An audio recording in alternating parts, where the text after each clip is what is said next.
말씀에서 들매끈 한 가닥도 가지지 아니하리라는 제목으로 하나님 말씀 선포하겠습니다. 말씀을 이제 시작하기 전에 오늘 본문에 이제 아브라함과 이제 어떤 그 만남에 대한 이야기를 이제 기록하고 있는데요. 오늘 본문 바로 직전에 전쟁이 있었죠. 그렇죠? 조카 롯, 아브라함의 피부치였던 조카 롯이 소돔을 택해서 내려갑니다. 그리고 소돔을 택해 내려가서 잘 살고 있다가 소돔 지역 왕들과 그 위쪽 동네 왕들하고 싸워요. 싸워서 이 소돔 지역 왕이 패해서 소돔 지역 왕에 속한 사람들이 끌려갈 때에 조카 롯도 같이 끌려가게 되는 거예요. 그리고 그 소식을 아브라함이 들어서 아브라함이 데리고 있던 용사들 중에 318명의 용사를 데리고 야밤에 그곳에 침투해서 그것을 초토화시키고 거기서 이제 상당한 전리품들을 가지고 오게 되는 거예요.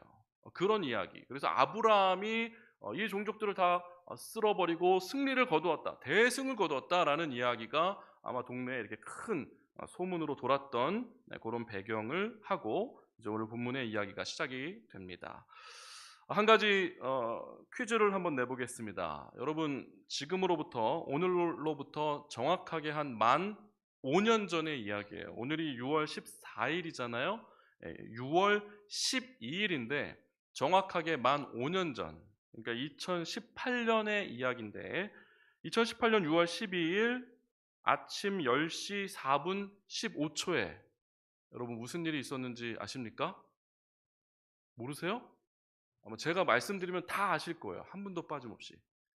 2018년 6월 12일 아침 10시 4분 15초 싱가포르 센토사 섬 카펠라 호텔에서 있었던 일입니다. 싱가포르. 5년 전에. 벌써 5년이나 됐나? 아마 이렇게 생각하실 텐데 예, 5년 전 일이에요. 잘 모르시겠죠? 예, 북한의 정상과 미국의 정상이 처음으로 만난 날이었어요. 근데 기억은 나시죠? 근데 그게 이날인지 잘 모르시죠? 그래서 기억은 다 나시죠? 북한 김정은 그 사람하고 그다음에 당시 지금 대통령 말고 그 전 대통령 있잖아요. 그 키 크고 말썽 많았던 사람 지금 법정에 서가지고 지금 실명은 거론하지 않겠지만 어쨌든 그 두 분이 만나서 악수했던 그 순간이 아침 10시 4분 15초라는 거예요. 그래서 그때 그 언론들이 세계 모든 언론이 다 이것을 대서특필해서 방영을 했다는 겁니다. 뭐냐면 극과 극의 사람이 만난 거예요.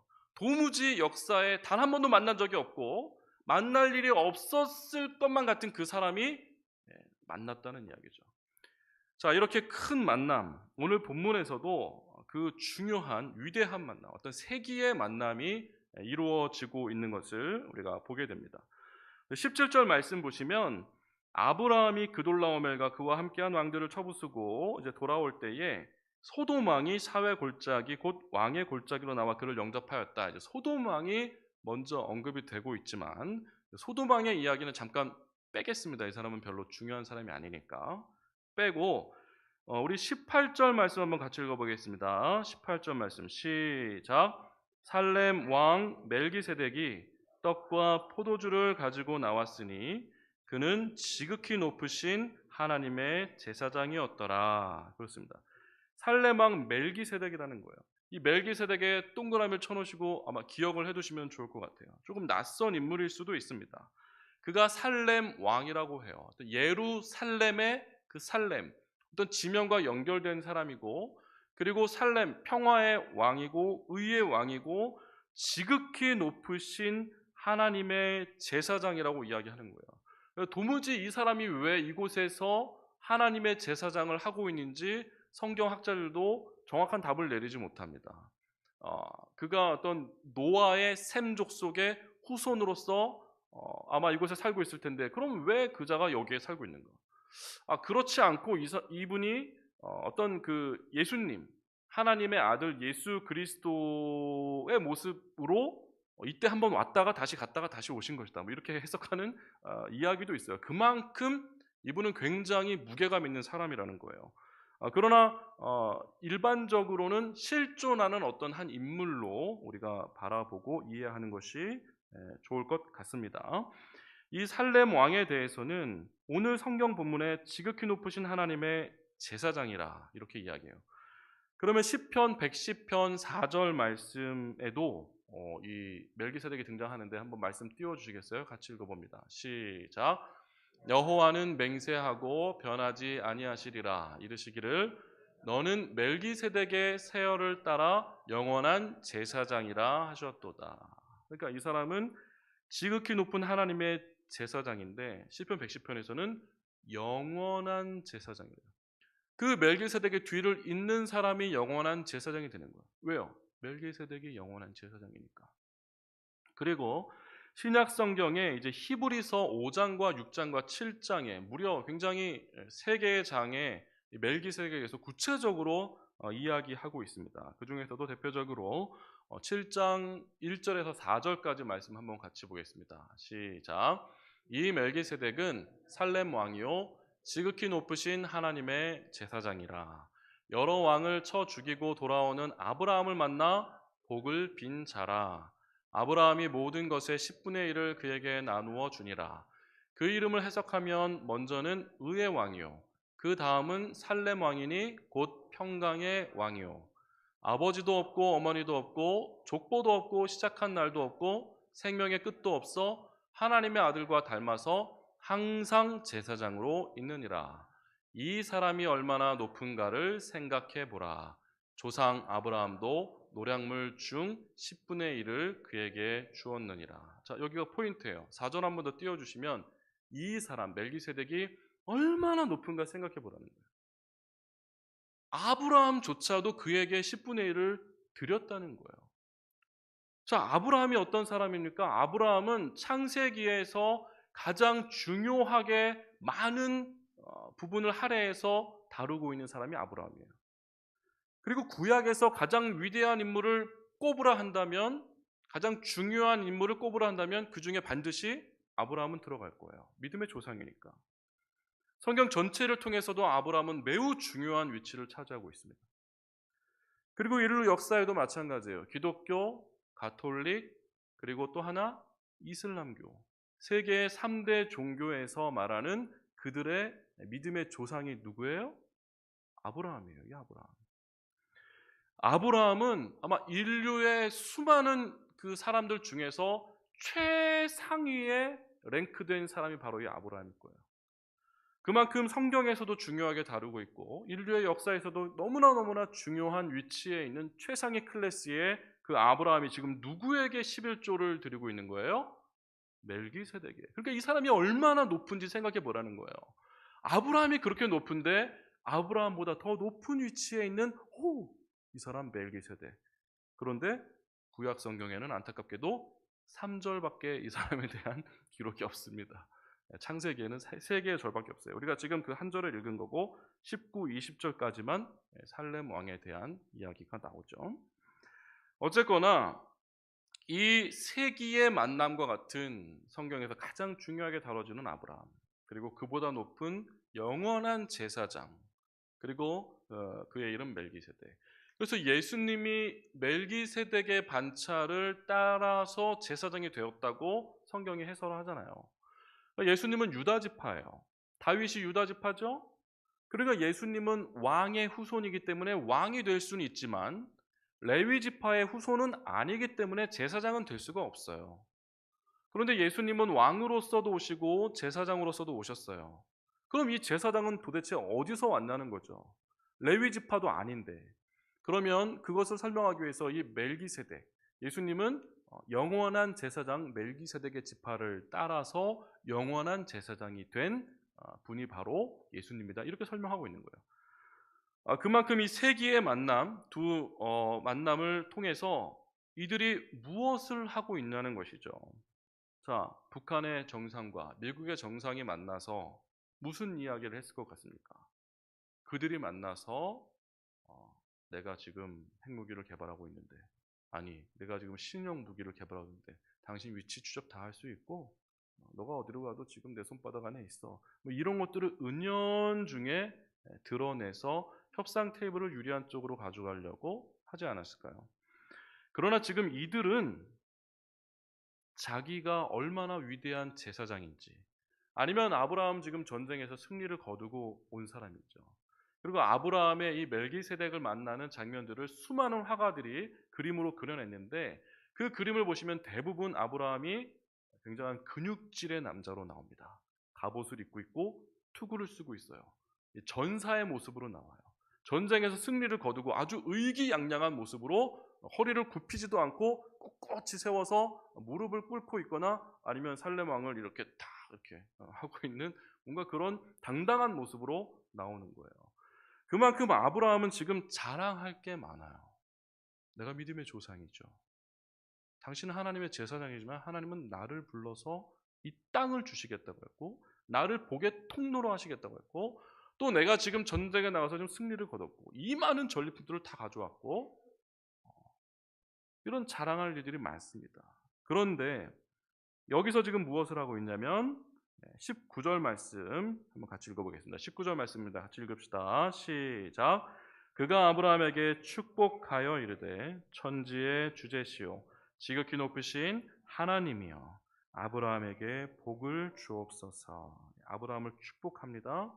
그러면서 이렇게 이야기합니다. 천지의 주제시오 지극히 높으신 하나님이여 하면서, 이 두 사람은 세기의 만남과 같은 최고의 정상의 위치에 선 이 두 사람이 만나서 하고 있는 일은 오직 하나님 한 분만을 높이고 있는 거예요. 자기의 높음을 자랑하지 않습니다. 자기가 지금 어떤 일을 행하고 어느 위치에 있는지 그것을 전혀 드러내지 않는 거예요. 지극히 높으신 하나님이여 아브라함에게 복을 주옵소서. 그래서 20절 말씀에도 너희 대적을 내 손에 붙이신 지극히 높으신 하나님을 어떻게 해요? 찬송할지로다 하매, 또 아브라함은 거기에 아멘 그렇습니다 하면서 전리품 중에 10분의 1을 기꺼이 드리는 것이요. 10분의 1을 드렸다는 것은 이 모든 것이 사실은 다 하나님의 것입니다라는 고백이기도 하죠. 그렇게 아브라함과 멜기세덱이 만나서 했던 일은 바로 하나님을 찬양하는 일입니다. 너무나 아름답지 않습니까? 너무나 아름답지 않으세요? 여러분은 오늘 하나님을 찬양하셨습니까? 네. 아까 두 곡 찬양하셨잖아요. 그렇죠? 네. 한번 다시 물어볼게요. 여러분 오늘 하나님 찬양하셨습니까? 네. 그렇죠. 우리도 그랬으면 좋겠어요. 우리가 참 자랑할 것이 많으면 좋죠. 왜 없겠습니까? 자랑할 게. 그런데 아무리 높은 자리에 있고 대단한 어떤 지위를 가지고 있고 많은 것을 가지고 있다 해도 그들이 하나님의 아주 하나님의 피조물일 뿐이고, 하나님의 지극히 높으신 하나님에 비하면 정말 미천하고 아무것도 아닌 연약한 존재라는 것을 우리가 인정하고 그 앞에 겸손하게 날마다 날마다 하나님을 찬양하는 인생, 그러한 인생이 하나님의 축복을 받을 줄 믿습니다. 네. 참으로 그래서 하루하루 우리가 살아갈 때에 우리 입술을 열어서 아우 더워, 아우 짜증나, 아우 왜 이렇게 더운 거야 이렇게 말을 할 수도 있겠지만, 아 날씨가 더워서 참 좋다. 아이고 걷기만 해도 그냥 등에 땀이 그냥 줄줄 흐르니까 아이고 감사하네. 그러면서 말이라도 그렇게 했으면 좋겠어요. 말만 그렇게 해도 전도가 됩니다. 제가 고등학교 3학년 때 얼마나 다들 예민해요. 애들이 막 떠들잖아요, 쉬는 시간에. 근데 한 친구 제 짝꿍이 저한테 이제 막 야, 좀 애들 좀 조용히 시켜봐. 아우 짜증나, 진짜 짜증나 죽겠어. 야, 재아가 좀 애들 좀 조용히 좀 시켜봐 좀. 이렇게 지금도 그래요, 이 친구 엄청 투덜대는데. 근데 이 친구가 계속 그런 쉬는 시간마다 좀 예민한 친구였어요. 그래가지고 그 친구한테 이름은 얘기하지 않겠습니다. 누구야? 짜증이 나는데, 야, 기분 좋아. 야, 좀 조용히 좀 시켜봐. 진짜 기분 좋아. 그냥 말이라도 그렇게 하면 어떨까? 경용아. 이렇게. 이렇게 얘기를 몇 번 했어요. 그러니까 이 친구가 지금 뭐 장난처럼, 막 이러면서, 기분 좋아. 진짜. 좀 조용히 좀 시켜봐, 좀. 막 이러면서 했어요. 했는데, 며칠 있다가, 이렇게 얘기하더라고요. 재아가, 나도 니네 교회 좀 다니면 안 되냐? 이렇게 얘기를 합니다.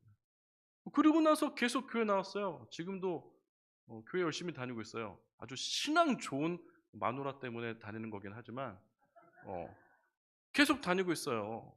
계속 열심히 다니고 있어요. 얼마나 이게 감사한 일입니까? 그래서 우리가 참 입술을 열어서 상황 불평 불만할 일이 너무나 많죠. 그러나 이렇게 위대한 사람들도 만나서 할 일이 하나님을 찬양하는 일이었다는 거예요. 전쟁에서 승리하고 돌아왔는데 할 일이 하나님 찬양하는 거예요. 이게 얼마나 아름다운 모습이냔 말이죠. 우리도 그러한 모습을 조금씩이라도 닮아가기를 주님의 이름으로 축원합니다. 아멘. 그 다음에 이제 두 번째 만남인데 이제 소돔 왕과의 만남이에요. 처음에 소돔 왕이 먼저 이 아브라함을 영접했다고 17절에 기록하고 있습니다. 그리고 나서 잠깐 쉬었다가 21절에 다시 이야기해요. 21절에 보니까 이 소돔 왕이 참 그 지역에 사는 것도 참 좀 그 냄새가 나는데 행동하고 말하는 것도 참 정말 보기가 싫어요. 그렇죠? 이런 말도 하면 안 되는데. 그렇죠? 보기 괜찮아요. 그렇죠? 보기 괜찮고 참 귀여워요. 이 사람이 귀여운 부분이 있습니다. 참 동네도 소돔이고 그렇죠? 참 괜찮습니다. 이 사람. 근데 하는 말이 아브라함에게 이르되 사람은 내게 보내고 물품은 내가 가지라 이렇게 하는 거예요. 자, 지금 이 소돔 왕과 이 북쪽 지역의 신할 동맹들이 싸워가지고 지금 패했어요. 패해서 모든 걸 다 빼앗겼습니다. 그리고 이 사람은 거의 이제 헐벗은 존재가 되어버렸어요. 그랬는데 아브라함이 승리를 거두고 그 전리품들을 다 거두어 오자 그 앞에 쪼르륵 하고 나타나가지고 아이고 반갑습니다 하면서 사람들 있잖아. 그 사람도 원래 내 사람들이었잖아. 그냥 그 사람들을 다 놔줘. 그리고 그냥 그 물품들 몇 개 그것들은 그냥 너 갖고 사람들은 그냥 다 고스란히 날 줘. 이렇게 얘기하는 거예요. 물건이 귀합니까? 사람이 귀합니까? 사람이 귀하죠. 사람이 있으면 그 사람들 날 보호하고 날 위해서 일도 해주고 돈도 벌어다 주고 다 해주니까 사람이 귀한 거예요. 좋은 걸 자기 달라고 이야기합니다. 근데 성경학자들이 이야기하는 거예요. 이 당시 관례에 의하면 전쟁에서 승리하고 돌아온 장군에게 사람이나 물건이나 모든 소유권은 그 장군에게 다 귀속된다는 거예요. 그러니까 법적으로 아브라함이 소돔 왕에게, 그것이 그전에는 소돔 왕 거였다 하더라도 소돔 왕에게 어떠한 것을 줄 필요가 없는, 법적으로 전혀 그렇게 하지 않아도 하자가 없는 상황이라는 거죠.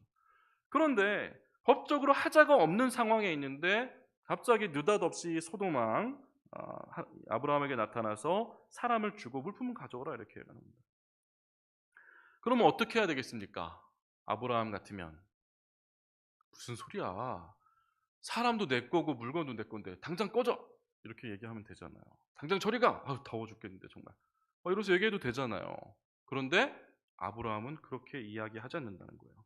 자, 22절 말씀 같이 읽어봅니다. 시작. 아브라함이 소돔 왕에게 이르되 천지의 주제시오 지극히 높으신 하나님 여호와께 내가 손을 들어 맹세하노니. 갑자기 여기서도 하나님을 또 찾는 거예요. 천지의 주제시오 지극히 높으신 하나님, 자기보다 지극히 높은 그 하나님을 다시 찾습니다. 그러니까 이 아브라함의 마음에는 돈을 보는 것이 아니라 나의 그 전리품의 용사들을 보는 것이 아니라 전쟁의 승리의 기쁨을 지금 만끽하는 것이 아니라 오직 지극히 높으신 그 하나님 한 분에게 정말 너무나 지나칠 정도로 그 하나님에게 집중되어 있는 모습을 우리가 보게 되는 거예요. 그래서 23절에 내 말이 소돔 왕 너의 말이 내가 아브라함으로 치부하게 하였다 할까 하여, 이 말은 무엇입니까? 소돔 왕이 쪼르륵 하고 도망가서 사람들마다 다 이야기하는 거예요. 동네마다 다니면서 야, 저 아브라함 지금 부자잖아. 그 아브라함이 가지고 있는 거 있잖아. 그거 다 내 거였어. 다 내 거 뺏어가지고 그 사람 부자 된 거야. 그 용사들도 내 거고 물품도 다 내 거였어. 이렇게 동네마다 소문 내고 다닐 거라는 거죠. 그러니까 그러니까 소돔 왕이 아브라함으로 치부하게 했다. 소돔 왕 때문에 아브라함이 부자가 됐다. 이런 말을 하고 돌아다닐까봐 내게 속한 것, 너에게 속한 것은 실 한 오락이나 들매끈 한 가닥도 내가 가지지 않겠다. 다 가져가라 이렇게 얘기합니다. 이렇게 얘기합니다. 법적으로 그것은 다 아브라함의 소유가 맞아요. 정당하게 그것을 다 가질 수가 있습니다. 그런데 정당하게 그것을 가질 수 있지만 그것을 가졌을 때 지극히 높으신 하나님을 조금 낮추게 되는 빌미를 제공하게 되니까 그것을 참지 못하고 다 가져가라고 이야기하는 거예요. 소도망 때문에 아브라함이 부자가 된다? 이런 소문이 돌 빌미. 그럼 뭐예요? 야, 아브라함이 부자잖아. 왜 부자가 됐어? 소도망 때문에. 그럼 그 아브라함이 뭘 믿어? 하나님. 하나님은 뭐 하셨어? 아이, 별로 한 거 없어. 소도망이 다 한 거지. 이렇게 되잖아요. 그러니까 그것을 견딜 수가 없어서 사람이건 물품이건 들매끈 하나도 내가 필요가 없으니까 네 건 그냥 다 가져가 이렇게 외치고 마는 겁니다. 여기서 우리는 중요한 한 가지를 발견하게 되는 거예요. 부자가 되는 것이 이 아브라함의 목적이 아니라는 거예요. 어떤 명성을 얻는 것이 아브라함의 인생의 목적이 아니라는 거예요. 그의 인생의 목적은 하나님 한 분께 영광 돌리고 하나님을 찬양하는 데 오로지 집중되어 있는 그 모습을 보게 되는 거예요. 전쟁에서 승리를 거두고 오니까 아마 그 믿음이 더욱더 간절해졌는지도 모르겠어요. 자, 우리는 어떻습니까? 기독교인이 부자가 되는 것이 옳습니까? 옳지 않습니까? 한번 물어보겠습니다. 기독교인이 부자가 되는 것이 옳습니까? 옳지 않습니까? 네? 옳아요? 기독교인은 다 부자가 돼야 됩니까? 네? 한번 대답을 해보세요. 기독교인이 부자가 되건 가난한 사람이 되건 상관은 없어요. 상관없어요. 그게 뭐 중요합니까? 부자가 될 수도 있고 가난할 수도 있죠. 그런데 조금 바꿔서 한번 질문 드려볼게요. 기독교인의 인생의 목적이 부자가 되는 것이 옳습니까? 옳지 않습니까? 이건 다르죠. 이거는 옳지 않은 거예요. 이것은 성경적으로 틀린 거예요. 기독교인이 마음속에 내 인생의 목적은 아주 중요한 목적이 하나 있는데 난 부자가 되는 게 인생의 목적이야. 부자가 되어서 하나님께 영광 돌려야지. 부자가 되어서 더 헌금 많이 해야지. 부자가 되어서 더 구제를 많이 해야지. 이런 목적을 가지고 사는 것은 전혀 성경적이지 않다는 이야기입니다. 그러니까 아브라함도 부자가 되는 것이 성경적으로 옳은 것이라면 그는 소도망에게 사람도 주면 안 되고 물품도 주면 안 돼요. 고스란히 다 자기가 가져야 돼요. 더 부자가 되어야 하죠. 잠언서 8장 21절에는 이렇게 이야기하고 있습니다. 말씀 띄워주시면 같이 읽어보겠습니다. 시작. 이는 나를 사랑하는 자가 재물을 얻어서 그 곳간에 채우게 하려 함이니라. 하나님을 사랑하는 자에게 하나님은 재물을 주신다고도 약속하셨어요. 그러니까 하나님을 간절히 경외하는 자에게 또 그에게 보상을 주시는데 재물과 영광과 생명을 주신다. 잠언에 있는 말씀 제가 간단히 말씀드리면 다 볼 수는 없으니까. 재물은 많은 친구들을 더하게 하고 부자의 재물은 견고한 성이라고 이야기해요. 잠언은 부자가 되는 것을 부정적으로 이야기하고 있지 않습니다. 성경은 부자가 되는 것을 부정적으로 이야기하고 있지 않아요. 그래서 우리도 부자가 될 수는 있어요. 부자가 되는 것이 죄는 아니에요. 그게 뭐 잘못됐습니까? 어떠한 잘못도 거기에는 포함되지 않습니다. 그러나 잠언서 11장 28절에 보시면 말씀 띄워주시면 같이 읽습니다. 시작. 자기의 재물을 의지하는 자는 패망하려니와 의인은 푸른 잎사귀 같아서 번성하리라 이야기하는 거예요. 그러니까 부자가 되는 것은 문제가 없지만 부자이나 가난한 자이나 누구든 상관없이 하나님 말고 자기의 재물을 의지하는 그 사람은 패망하게 된다는 거예요. 그러면서 잠언서에서는 재물보다 명예를 택하고 은금보다 하나님의 은총을 먼저 택해야 된다고 이야기합니다. 그리고 재물은 진노의 날에는 아무짝에 쓸데없고 무익하게 된다는 것을 또 잠언서에서는 이야기하고 있어요. 물론 물질은 아주 유익한 것이 맞아요. 그렇죠? 그래서 탈무드에도 랍비들이 이렇게 하고 있습니다. 탈무드를 보신 분들은 아시겠지만 거의 대부분 돈 얘기죠, 사실은. 탈무드에 이렇게 이야기합니다. 성경은 빛을, 돈은 따뜻함을 준다. 이렇게 얘기해요. 굉장히 현실적인 얘기죠. 성경은 우리에게 빛을 준다는 거예요. 근데 그 따뜻한 빛은 아니에요. 바르게 똑바로 살 수 있는 그 빛을 주는 거예요. 그러나 돈은 따뜻함을 준대요. 돈이 있으면 좀 따뜻해지긴 하잖아요. 그렇죠? 그런데 또 이런 말을 하는 거예요. 돈은 가장 선한 종이고 가장 악한 주인이다. 그렇죠? 돈을 종으로 부릴 때 그 종은 아주 선한 일을 한다는 거예요. 그러나 돈을 주인으로 섬길 때 그 종은 내 인생의 가장 악한 주인이 되고 만다는 거예요. 그러니까 부자가 되는 것은 상관없지만 재물을 섬기는 것은 아주 치명적인 일이 된다는 것이죠. 그래서 디모데전서 6장 10절에도 돈을 사랑함이 일만 악의 뿌리라고 이야기하고 있는 것입니다. 이 소돔 왕에게 모든 것을 다 내어주는 이 아브라함의 모습, 그것 때문에 내가 당연히 그것을 가질 수도 있지만 지극히 높으신 하나님이 낮아지는 것을 감당할 수가 없어서 다 필요 없다, 그냥 네가 다 가져라라고 하면서 그것을 기꺼이 양보하고 있는 이 아브라함, 그 믿음의 당당함, 그 믿음의 호연지기를 우리도 갖게 되기를 소망합니다. 이렇게 목소리가 작으세요. 하나님을 사랑하고 주님을 경외하는 자들에게 하나님이 재물을 주신다 그랬어요. 그것을 믿으십니까? 부자를 꿈꾸진 마세요. 부자를 꿈꾸진 마시고 하나님을 사랑하고 하나님을 경외하는 그 길로 가시길 바라는 거예요. 그 예전에 되게 유명하셨던 분이 있으세요. 원종수 장로님 아세요? 원종수 장로님, 미국에서 굉장히 암 그 의사로 굉장히 히트를 쳤던 그 장로님이신데, 그분의 이제 어머니의 유명한 일화가 있습니다. 너희는 먼저 그의 나라와 그의 의를 구하라고 말씀하셨잖아요.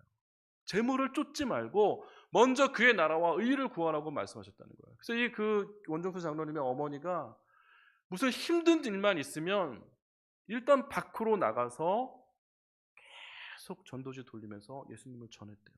계속 아주 중요하고 힘든 일만 있으면 나가서 전도를 했다는 거예요. 그리고 열심히 전도하고 들어와서 집에서 딱 무릎을 꿇고 하나님, 먼저 그의 나라와 의를 구하며 내가 오늘 하루 살았습니다. 나머지는 다 주님 알아서 해주십시오. 이렇게 기도를 했대요. 그렇게 해서 많은 축복을 받았다는 거예요. 하나님 말씀이 그대로 다 이루어지더라 하는 거예요. 정말 당장 내 눈앞에 있는 어떤 것 때문에, 그 어려움 때문에 거기에 마음이 급급해서 그것을 놓고 하나님께 매달리는 것이 아니라 하나님의 나라와 의를 위해서 내가 무엇을 할 것인가 먼저 고민하고 그것을 삶으로 조금이라도 실천하며 애쓰며 노력하고 그렇게 하나님, 지극히 높으신 하나님을 높이려고 애쓴 후에 그 나머지 일들은 다 하나님께 맡겼더니 그냥 하나님께서 잘 거기에 후회 넘치도록 해주셨다. 이러한 간증을 들어본 적이 있습니다. 우리에게도 그러한 축복이 있기를 간절히 소망합니다. 아멘. 그렇습니다. 오늘 밤에 가실 때도 집에 돌아가셔서 한번 해보세요. 한번 해보는 거예요. 그렇죠? 내일 하루 살면서도 한번 해보는 겁니다. 오늘 하루 있을 가장 중요한 일을 하기 전에 먼저 하나님이 좋아하시고 기뻐하실 그 일을 먼저 해보는 거죠. 교회 나와서 그냥 할 일 없지만 다 깨끗한데 그냥 막 청소도 해보고, 그렇죠? 교회 안 다니는 친구한테 전화해서 예수님도 한번 이야기해보고, 뭘 어떻게 해야 될지 모르겠지만 그래도 하나님이 기뻐하실 것 같은 일을 우리가 마음 다해서 한번 해본 다음에 그 내 마음을 억눌러 왔던 여러 가지 기도 제목들을 그리고 하나님께 쏟아내면서 기도해 보자고요. 마음과 마음이 통하면 하나님이 감동해서 그 들끓는 마음으로 그 사람을 돕지 아니할 수 없기 때문에 기꺼이 하나님께서 그러한 자들을 도우실 줄 믿습니다. 아멘. 그렇습니다. 오늘 이제 세 번째로 이제 아브라함은 24절인데요. 24절 말씀 한번 같이 읽어보겠습니다. 시작. 오직 젊은이들이 먹은 것과 나와 동행한 아넬과 에스골과 마므레의 분깃을 제할지니 그들이 그 분깃을 가질 것이니라. 그래요. 다 줘요. 다 주는데 그 중에서 이 젊은이들, 나와 동행한 아넬과 에스골과 마므레의 분깃을 제하라는 겁니다. 지금 아브라함은 장군이에요. 장군을 따라온 졸병들 3명이 옆에 있습니다. 이 장군이 무슨 얘기를 하냐면 아주 그냥 배포 있게 소돔아, 네 건이 다 가지라 이렇게 얘기를 한 거예요. 그러면 뭐예요? 그 졸장부들도 옆에서 있다가 아, 우리 대장님이 주셨으니까 그냥 뭐 그렇게 하세요라고 하는 게 맞잖아요. 야, 니들은 어떡할래?라고 하면서 내가 줬으니까 그냥 니들 것도 다 준 걸로 해라. 이렇게 이야기할 수 있을지도 모르지만 아브라함은 자기 자신의 헌신, 자기의 믿음의 수준은 그냥 자기의 것으로 거두어 드리고 다른 사람에게 또 연약한 자에게 믿음이 조금 부족한 자에게 그것을 강요하지는 않는 겸손한 모습, 참 아름다운 리더의 모습을 오늘 보여주고 있는 것입니다. 그래서 자기와 목숨 걸고 함께 싸웠던 이 아넬과 에스골과 마므레 이들의 분깃을 줘야 되는데 다른 데서 거두어온 전리품도 이들의 몫이고 소돔 왕의 것 중에서도 이들의 몫이 있으니까 그들의 것은 이들에게 주고 나머지 것은 가져가라고 이야기합니다. 이게 얼마나 지혜로운 모습인지 모르겠어요. 우리도 마찬가지예요. 교회 생활 하다 보면 어떤 기득권이 생길 때가 있잖아요. 그렇죠? 뭐 어떤 뭐 위치를 맡거나 아니면 오랜 교회 생활을 하다 보면 내가 더 많이 알고 또 내가 더 많은 사람들을 여기서 알고 있고 또 나 정도의 위치면 뭔가 좀 뭐 어느 정도 일을 좀 추진할 수도 있고 뭐 그런 여러 가지 것들이 있을 수도 있다는 거예요. 교회 안에도 이런 기득권을 가진 사람들이 분명히 있을 수 있다는 거예요. 특별히 수요예배 나오신 분들은 아마 그런 분들이 대부분일 거예요. 여기 앉아 계신 분들 똑똑히 보고 있습니다. 제가 다 기억할 거예요. 자, 우리가라고 합시다. 우리가 믿음이 연약한 자들이 걸려 넘어지는 걸림돌이 되어서는 안 되겠죠. 그렇죠. 우리의 신앙이 하나님이 보시기에 아름다운 신앙일 수도 있어요. 하지만 그것을 이제 막 교회 생활을 시작한, 이제 우리 교회에 막 나오기 시작한 사람들, 아니면 이제 신앙이 얼마 안 된 믿음이 연약한 자들에게 야, 너 그 정도 가지고 이렇게 야야, 너 그렇게 신앙생활해서 되겠니? 라는 말로 그들을 핀잔하거나 꾸짖는 것은 사실은 바람직한 모습이 아니죠. 아브라함의 겸손한 리더의 모습, 이것을 우리가 담게 되기를 또한 축복하고 소망합니다. 아멘. 그렇습니다.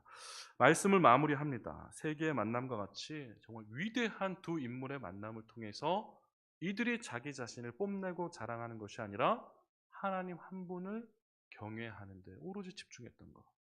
참 이것이 우리 삶의 모든 시간들을 보내는 방법이 되기를 소망해 봅니다. 또 소돔 왕을 통해서 하나님의 그 지극히 높으신 어떤 영광스러움이 훼손될까 봐 그것이 정말 안타까워서 내가 마땅히 그것을 가져도 누구도 욕할 권리가 없지만 당연히 그것은 내 것이지만 그것을 소돔 왕에게 고스란히 주고 마는 이 아브라함의 모습을 통해서 우리 인생의 목적도 부를 쫓는 것이 아니라 사회적인 지위와 명예와 어떤 높아짐을 쫓는 것이 아니라 오직 하나님 한 분만을 쫓아갈 수 있는 복된 인생이 되기를 바랍니다. 그리고 마지막 모습에서 우리가 각자의 어떤 위치에서 리더의 위치로 서 계시겠지만은 그곳에서 믿음이 연약한 자들을 돌보고 그들의 위치에서 그들을 돌아볼 수 있는, 이해해 줄 수 있는 겸손한 모습도 우리의 것이 될 수 있기를 바라고 소망합니다.